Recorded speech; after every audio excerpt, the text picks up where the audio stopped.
journal de Télésignal.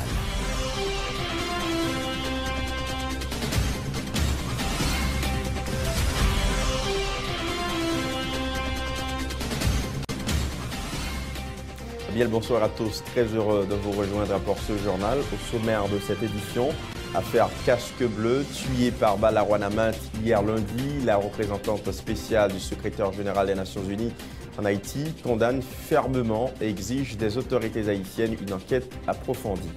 Nomination de Vanessa Lamotte-Matignon comme ambassadeur d'Haïti à Paris. Le sénateur Steven Benoît crie au scandale et demande des comptes et dénonce également une violation des conventions internationales et de la Constitution haïtienne.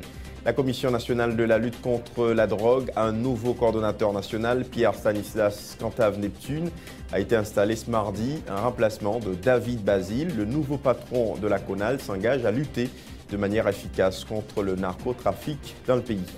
Réélection ce mardi du juge Jean-Étienne Mercier au poste de représentant du tribunal de paix au sein du Conseil supérieur du pouvoir judiciaire. Travailler au renforcement et à l'indépendance du système judiciaire constitue la principale mission du magistrat reconduit.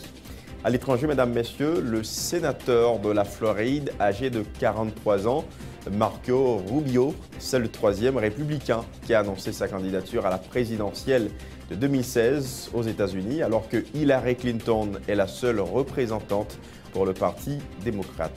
Voilà pour les titres, mesdames, messieurs. À tout de suite.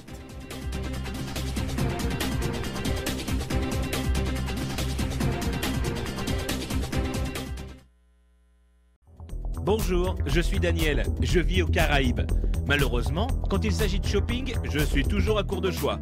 Par exemple, la recherche d'un cadeau pour ma copine, ou un lecteur MP3, ou même un casque.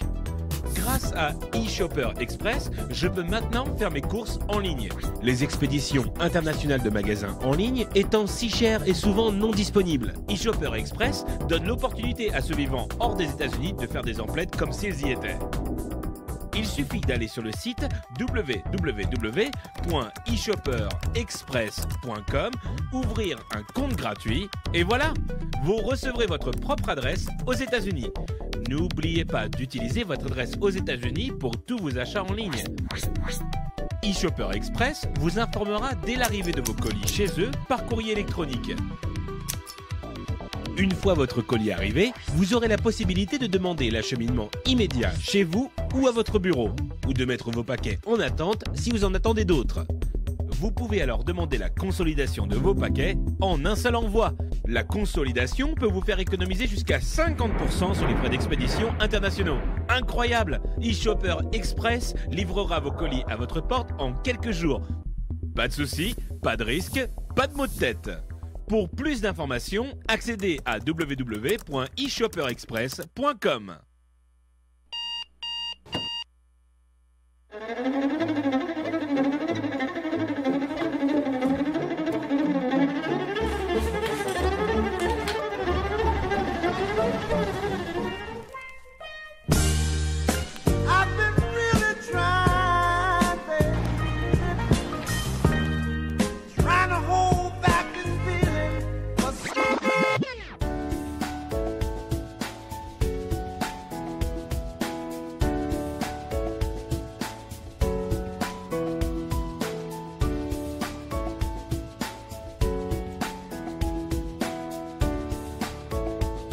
Démaquillant, lotion après rasage et lotion rafraîchissante. Limacol. La fraîcheur de la brise dans une bouteille. Limacol est un produit de la Disprofar en vente dans tous les supermarchés et les pharmacies. Bienvenue au développement du journal, mesdames, messieurs. Affaire casque bleu, tué par balle à Rouanaminthe. Dans le département du Nord-Est, lundi, la représentante spéciale du secrétaire général des Nations Unies en Haïti, Sandra Honoré, dit condamner dans les termes les plus forts l'utilisation de la violence lors de mouvements de protestation ayant entraîné la mort d'un soldat de la paix. Madame Honoré exige des autorités haïtiennes de s'assurer qu'une enquête approfondie soit diligentée tout en offrant l'appui de la police des Nations Unies afin que l'auteur de cet acte odieux soit traduit en justice sans délai. Rappelons que le sergent chilien Rodrigo Sanueza Soto a atteint d'un projectile au niveau du cou alors qu'il se trouvait à bord de sa voiture. Le drame s'est produit lors des échauffourées entre la population de Ouanaminthe et les forces de l'ordre. L'origine du tir reste jusqu'ici inconnue. Le gouvernement haïtien se dit consterné par la mort d'un soldat chilien ce lundi 13 avril à Ouanaminthe lors d'une manifestation pour exiger du courant électrique dans la commune selon un communiqué rendu public par le ministère de la Communication. Le gouvernement a exprimé sa solidarité envers le policier Joseph Lafrance Laforêt, touché par un projectile lors des échauffourées. Des individus non identifiés ont aussi emporté son arme de service. Des actions en justice seront entreprises afin d'identifier les coupables et de les punir conformément aux lois haïtiennes, fait remarquer le communiqué. Le ministre de la Justice confirme l'arrestation de plusieurs individus hier à Ouanaminthe par la police nationale d'Haïti en marge de la manifestation de la population locale pour exiger de meilleures distributions du courant électrique. Pierre-Richard Casimir, qui rejette la thèse que les gens ont été arbitrairement arrêtés par les forces de l'ordre, informe cependant qu'une enquête est ouverte afin d'identifier les fauteurs de troubles. Les déclarations du ministre de la Justice, Pierre-Richard Casimir, au micro de Johnny Saint-Ilus et Samus David François. C'est un fait public, tout le monde vient de la version que vous voulez. Mais la justice dit version après. La justice pas une version, une version que l'autorité qui place qui a une responsabilité pour faire la rapport supérieure à ce que fait. Même comme ministre de Justice et Sécurité, le rapport de la police, c'est le rapport de la justice. Et le rapport ça expliquer qu'il y a eu une manifestation à Ouanaminthe. Il y a des revendications que vous ne devez. Et malheureusement, la manifestation ça est accompagnée des actes de violence. La police, dans le cas d'attribution pour le protéger et servir et pour le mettre de l'ordre, et procéder à l'arrestation des gens que le juge a une responsabilité dans l'acte de violence qui perpétre. Et la justice saisit le dossier pour enquête qui est en cours et un ensemble de monde qui est arrêté. C'est aussi simple. Des membres de l'appareil judiciaire au Gonaïves sera impliqué dans un scandale de corruption et le ministère de la Justice a été touché du dossier. Selon le ministre de la Justice, Pierre-Richard Casimir, le commissaire du gouvernement des Gonaïves, maître Enoch Généus, et quelques substituts de commissaires du gouvernement sont convoqués par leur ministère de tutelle. Monsieur Casimir annonce aussi la mise sur pied d'une commission d'enquête qui devra fournir son rapport dans les 48 heures. Les déclarations du ministre de la Justice, Pierre-Richard Casimir. Au niveau du ministère de la Justice que je suis, nous avons rassemblé un ensemble de faits et tout de suite nous avons diligenté une enquête et au moment où je vous parle, le commissaire du gouvernement des Gonaïves et un certain nombre de substituts ont été convoqués au ministère pour que la lumière soit faite sur ce qui s'est passé. Le juge Jean-Étienne Mercier a été réélu ce mardi au poste de représentant du tribunal de paix au sein du Conseil supérieur du pouvoir judiciaire lors d'un vote organisé par les magistrats. Les tribunaux de paix des différentes juridictions, selon le verdict des urnes, Jean-Étienne Mercier a obtenu 46 voix pour sur 56 possibles. Ses rivaux, les juges Jacques-André Lubin et Ronald Laurie, ont obtenu chacun 4 voix, 2 votes blancs. Cette élection s'est déroulée en présence du président du CSPJ et de quelques représentants d'organisations de défense des droits humains. Reportage, Rosley Antoine et Wendy Harry. Nous devons continuer le travail pour nous avoir une justice qui est forte, une justice qui est indépendante. C'est la principale mission que se donnent les représentants des différents tribunaux au sein du Conseil supérieur du pouvoir judiciaire. Laquelle mission se révèle particulièrement difficile, reconnaît la vice-présidente du CSPJ, se référant aux problèmes que confronte actuellement l'institution. Il faut que le pouvoir arrête le pouvoir, comme avait dit Montesquieu, mais donc CSPJ est en position de faiblesse par rapport à tout avantage, tout l'autre droit qu'un pilote pouvoir gagne sous lui-même. Pour pouvoir contribuer à renforcer l'indépendance du pouvoir judiciaire, le CSPJ devrait lui-même, en tant qu'institution, être capable de poser certains actes relevant essentiellement de ses attributions, dont la nomination des juges.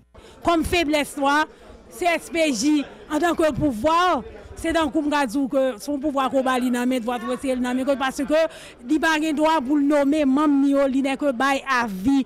On libère à vie à exécutif qui jusqu'à date nommé tout juge. Le pouvoir judiciaire reste jusqu'à présent le plus faible des 3 pouvoirs de l'État en Haïti, ce qui constitue un véritable déséquilibre au sein de notre État dit démocratique. Autre point de l'actualité, mesdames, messieurs, le ministre de la Justice et la Sécurité publique a procédé ce mardi à l'installation d'un nouveau coordonnateur à la tête de la Commission nationale de la lutte contre la drogue, Pierre Stanislas Cantave, qui remplace à ce poste le major David Basile. Pierre-Richard Casimir, qui a salué le travail de l'ancien responsable de la CONALD, a appelé son successeur à travailler en vue de combattre de manière significative le phénomène du trafic illicite de la drogue en Haïti. Vantant la capacité du nouveau coordonnateur, le ministre Casimir a souligné à l'attention de M. Neptune que le gouvernement met les bouchées doubles afin de combattre ce fléau. Pierre-Richard Casimir au micro de Johnny Saint-Ilus et Samus David François. Ce fléau s'est pratiquement répandu dans la société haïtienne et a entraîné des conséquences désastreuses sur la santé physique et mentale des consommateurs qui, hélas, se comptent en nombre considérable parmi la jeunesse. Au moment même où je vous parle, une opération de grande envergure est en train d'être menée dans un bateau se trouvant dans la rade de Port-au-Prince. Plus de 81 kilos de cocaïne ont déjà été saisis. Devant une telle tragédie, les autorités de l'État se doivent de réagir, notamment en prenant des mesures législatives visant à freiner les dérives. C'est ainsi qu'ont été adoptées la loi du 4 octobre 2001 relative au contrôle et à la répression du trafic illicite de la drogue et celle du 3 décembre 2001 se rapportant au blanchiment des avoirs provenant du trafic illicite de la drogue et d'autres infractions graves. À ces lois, il fallait ajouter une structure apte à favoriser la lutte contre cette menace qui constitue le fléau de la drogue. Face aux narcotrafiquants qui profitent des faiblesses de l'appareil de l'État pour introduire ce produit sur le territoire, il a fallu donc créer la CONALD. Le nouveau coordonnateur national de la CONALD promet de travailler de concert avec le ministère de la Justice et la Sécurité publique, la brigade de lutte contre le trafic de stupéfiants, BLTS, et l'unité de lutte contre la corruption, ULCC, afin de parvenir à contrecarrer le narcotrafic dans le pays. Le trafic de stupéfiants et le blanchiment d'argent constituent des activités criminelles, rappelle Pierre Stanislas Cantave Neptune. Il entend travailler dans l'impartialité et l'objectivité.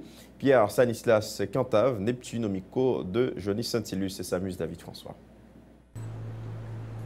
Le meilleur remerciement que je puisse lui adresser consiste à m'engager publiquement et formellement à m'acquitter de ma tâche avec sérieux, compétence, dévouement et surtout avec cette objectivité et cette impartialité qui assurent le prestige de l'institution que je vais diriger et qui garantissent le succès de la mission qui m'est confiée. Mesdames, Messieurs, me voici aujourd'hui installé à la tête de la Commission nationale de lutte contre la drogue, plus connue sous son nom de sigle CONALD. Ce n'est ici ni le lieu, ni le moment de tracer l'historique de cet organisme, ni de dresser le bilan de son action durant son existence. Une brève référence à la loi de 2001 suffit à placer l'auditoire au cœur du drame que tisse à notre pays le trafic illicite des stupéfiants. Permettez-moi de citer. Le trafic des stupéfiants et le blanchiment d'argent constituent des activités criminelles. De telles activités génèrent des rendements financiers considérables qui envahissent, contaminent et corrompent les structures nationales et les circuits financiers. Ces activités attentent à l'ordre public, à la paix sociale et à la bonne santé de l'économie nationale. À ce point, nous allons travailler en étroite collaboration avec l'appareil judiciaire, l'UCREF, le BLTS, pour préserver l'intégrité de notre pays et la fiabilité du système financier national. L'ancien coordonnateur de la CONALD, le major David Basile, avoue avoir quitté le poste avec le sentiment du devoir non accompli. David Basile se sentirait à l'aise si et seulement si Haïti cesserait d'être une terre de transit pour les narcotrafiquants. Par ailleurs, M. Basile explique que de nombreux projets sont restés jusqu'à date dans les tiroirs, faute de financement. Il appelle l'État haïtien à fournir l'assistance nécessaire à la CONALD. Écoutons ses déclarations. Il ne s'agit pas pour moi de faire un bilan de mon passage ici au bureau de coordination de la CONALD. Car, quelle que soit l'ampleur des réalisations, elles auraient été insuffisantes tant qu'Haïti continue d'être une zone de transit privilégiée des narcotrafiquants. Il est vrai que les contraintes budgétaires ont grandement handicapé nos actions, ce qui a empêché les secteurs de la réduction de l'offre, de la demande, de l'OHD d'être plus présents et plus percutants sur le terrain dans le cadre de la lutte contre la drogue. De nombreux projets sont déjà ficelés, prêts à être mis en œuvre et ne le sont pas encore par absence de financement.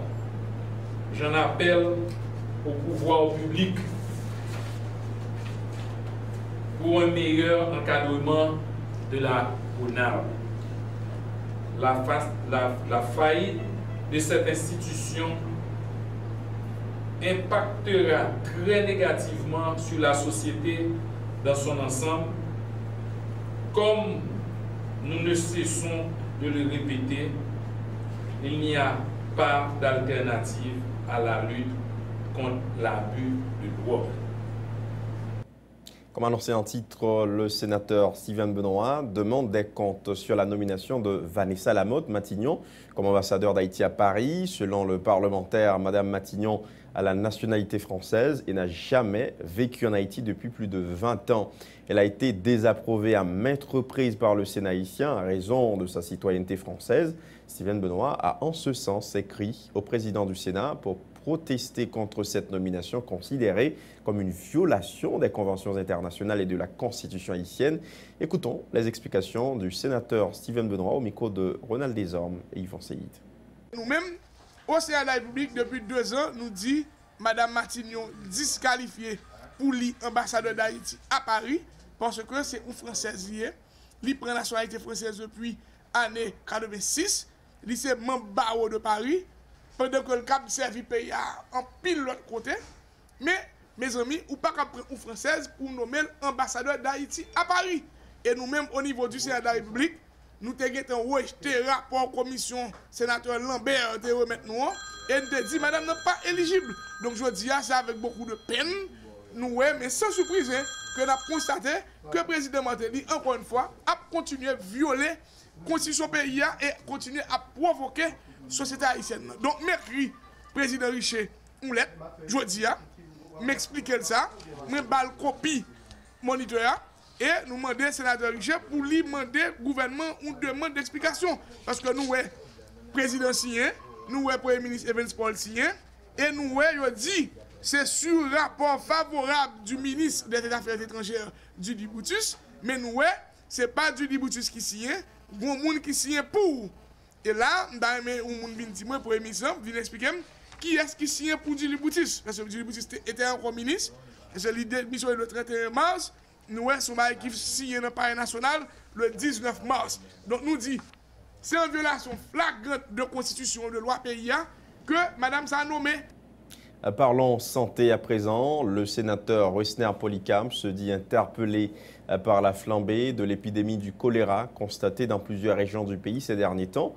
Le parlementaire déplore, je cite, le manque d'accompagnement de l'État aux victimes, notamment en matière de traitement et de prévention. Et pour parvenir à l'éradication du choléra en Haïti, le sénateur Wessner Polycarpe croit nécessaire que l'État haïtien traduise en justice des Nations Unies, accusé d'avoir introduit l'épidémie dans le pays.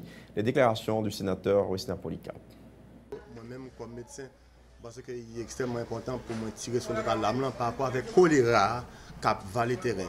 Plusieurs personnes ont mouru dans le plateau central, plusieurs côtés dans le pays d'Haïti avec choléra et ça n'a pas préoccupé l'actuel pouvoir en place là. Et là, on dit choléra, c'est plusieurs aspects pour nous. D'abord, aspect traitement. Pendant quel investissement l'État a fait pour l'accompagner les gens qui sont malades avec choléra. C'est devoir l'État pour payer le traitement pour les gens. Non seulement payer le traitement pour les gens, mais les gens qui vivent mourir tout. C'est l'État haïtien qui doit assurer toutes frais funérailles. Et là, on arrive dans la prévention. Prévention, ça gagne une semaine, moi aller Cité Soleil, moi regarder canal Cité Soleil là, qui arrive juste dans Waf Jérémien. Regarder ça, c'est crève-cœur. Et ça, ça doit faire partie du système prévention de l'État pour curer le canal là, malgré que il y a pile monde qui dit, il y a pile responsable de l'État qui dit qu'il ne va pas faire démarche pour ça. Moi, penser que moi réclamer avec toute force pour prendre toute disposition pour faire curage canal Cité Soleil là. Mais ça nous demande pour choléra, c'est pour le ministre santé publique là.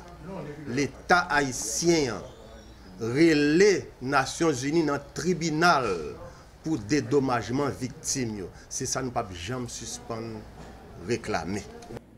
En réaction aux informations selon lesquelles le président de la République compte octroyer de décharges à d'anciens comptables de deniers publics, le sénateur Jocelyn Prévert explique qu'en vertu de l'article 233 de la Constitution, seul le Parlement a cette prérogative. Le sénateur Prévert, qui exige le respect des prescrits constitutionnels, met en garde les autorités ayant prêté serment sur la Constitution contre toute violation de la loi mère. Le sénateur Jocelyn Prévert. Et pendant ces 4 dernières années que on dit 4 dernières années passées dans le Parlement, dès 2012, il a été formé une commission bicamérale que j'ai co-présidée avec un collègue de la Chambre des députés. Et cette commission a travaillé sur un certain nombre de dossiers, près d'une centaine, et il y a au moins environ 30 sur lesquels le Sénat a déjà voté, qui ne reste qu'à être voté par la Chambre des députés. Tout comme il y a environ une soixantaine que nous travaillons sur eux, et la plupart d'entre eux, c'est des dossiers pour lesquels et la Cour des comptes n'a trouvé aucun document.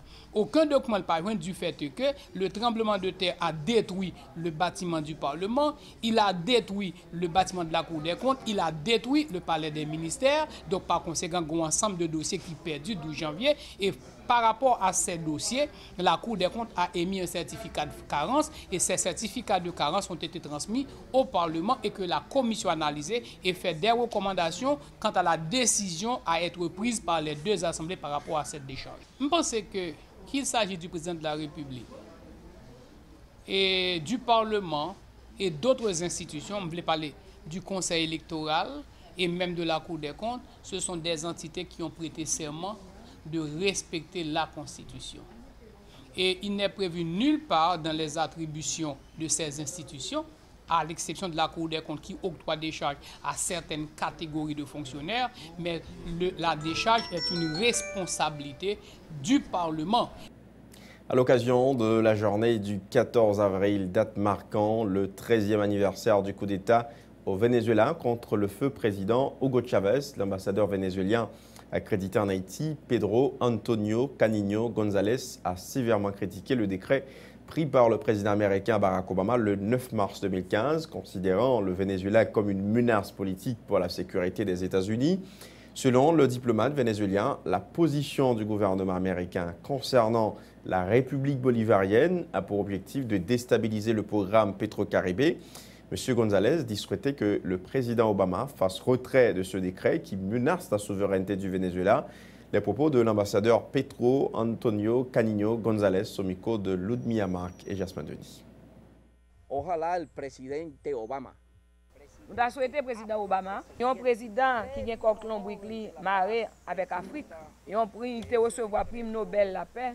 Nous avons souhaité lui retirer des décrets qui menaçaient la souveraineté au Venezuela. Et puis pour lui jouer rôle comme un vrai prix Nobel de la paix. Nous n'avons pas jamais déclaré la guerre avec aucun autre pays dans le monde encore.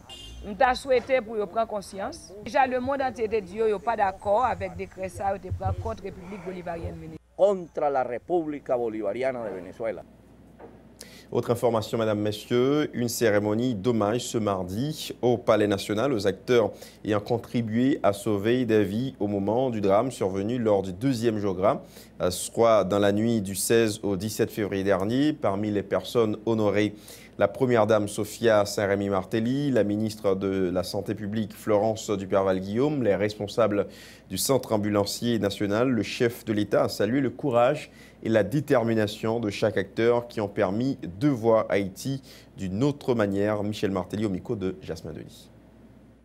Vous dire, nous baillons Haïti une autre image.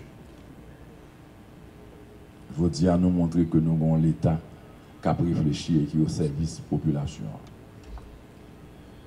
Et là, je me dis, nous, c'est tout le monde comme ça, là, tout à l'heure. Nous avons parlé de l'initiative Première Dame, c'est vrai. Sans médecins, sans secouristes, sans ambulanciers, sans la police, là, sans la presse qui fait travail. Est-ce que nous avons réussi ça que nous avons réussi? Nous avons toujours des sentiments particuliers pour les gens qui choisissent servir même gens avec nous. Et pour montrer nous que ce n'est pas de non seulement parler, mais que un métier de professeur, c'est le même style là, des gens qui sont là pour former des générations. Médecins, des gens qui sont là pour sauver des vies. Policiers, souvent baillent vie, sauver des vies. Ou bien protégeant d'autres gens en établissant la paix. Des secouristes qui risquent vie, mettez dans n'importe quelle condition. Ils ont sauver des vies. Nous avons noté que 100 ambulanciers a peut-être du risque de ville moins, mais nous avons une belle démonstration sur champ de masse là, de capacité à délivrer ambulance sans arrêter dans une situation difficile, sans accident, à mener les gens.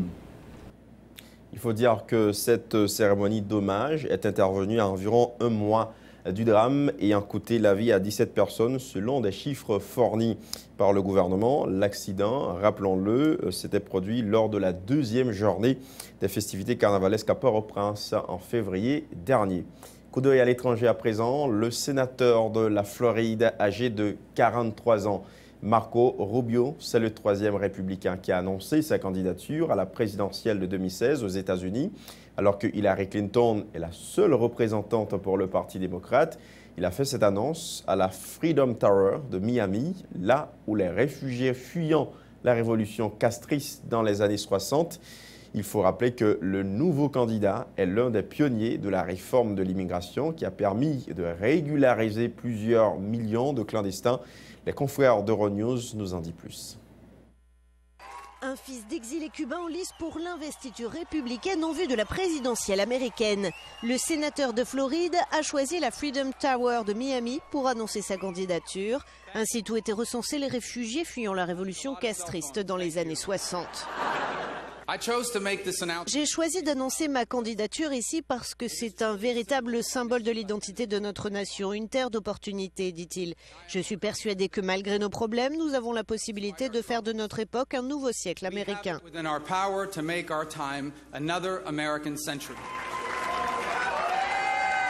Marco Rubio a participé en 2013 à la réforme de l'immigration qui a permis de régulariser plusieurs millions de clandestins, ce qui n'est pas du goût de son camp.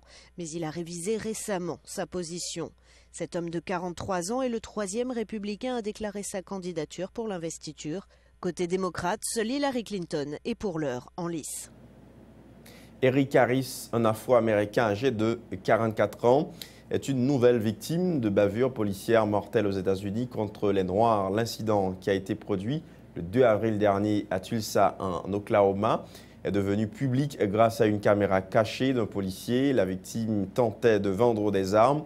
Un policier sous couvert, une fois qu'une machine de police intervient, elle essayait de prendre la fuite. Robert Bates, un policier réserviste de 73 ans, lui a tiré dessus, croyant se servir de son pistolet électrique Taser.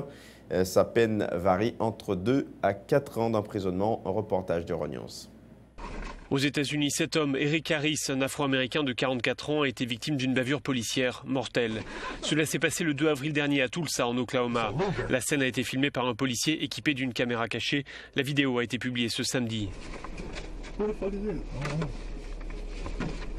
La victime est prise en chasse par des policiers. Un shérif adjoint réserviste de 73 ans participe à la course-poursuite. Il tire sur Eric Harris, alors au sol, avec son arme à feu, croyant se servir de son pistolet électrique Taser. D'où la colère de la famille de la victime. Si cet homme avait réellement reçu la formation adéquate, a expliqué le frère de la victime, il saurait faire la différence entre un pistolet et un Taser, à moins qu'il ait eu en fait vraiment l'intention de lui tirer dessus. Robert Bates a été inculpé d'homicide involontaire. S'il est reconnu coupable, il encourt entre 2 et 4 ans de prison.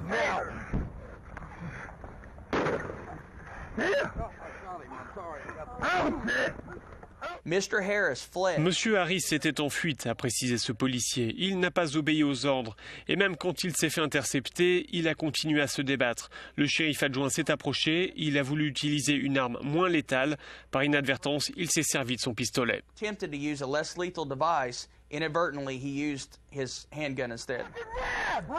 La victime, plaquée au sol, dit « Je ne peux plus respirer ». L'un des policiers répond « On s'en fout de ta respiration ».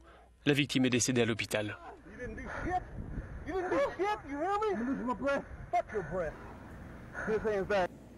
Dernier rappel des titres de l'actualité. Affaire casque bleu tué par balle à Rouanaminthe hier lundi. La représentante spéciale du secrétaire général des Nations Unies en Haïti condamne fermement et exige des autorités haïtiennes une enquête approfondie. Nomination de Vanessa Lamotte-Matignon comme ambassadeur d'Haïti à Paris. Le sénateur Steven Benoît, qui crie au scandale, demande des comptes et dénonce une violation des conventions internationales et de la Constitution haïtienne. La Commission nationale de la lutte contre la drogue a un nouveau coordonnateur national, Pierre Stanislas Cantave Neptune, a été installé ce mardi en remplacement de David Basile. Le nouveau patron de la CONAL s'engage à lutter de manière efficace contre le narcotrafic dans le pays. Réélection ce mardi du juge Jean-Étienne Mercier au poste de représentant du tribunal de paix au sein du Conseil supérieur du pouvoir judiciaire. Travailler au renforcement et à l'indépendance du système judiciaire constitue la principale mission du magistrat reconduit. À l'étranger, le sénateur de la Floride, âgé de 43 ans, Marco Rubio, c'est le 3e républicain qui a annoncé sa candidature à la présidentielle de 2016 aux États-Unis, alors que Hillary Clinton est la seule représentante pour le Parti démocrate. C'est pratiquement la fin de ce journal. Merci à vous de l'avoir suivi. Bonne suite de programme sur Télésignal.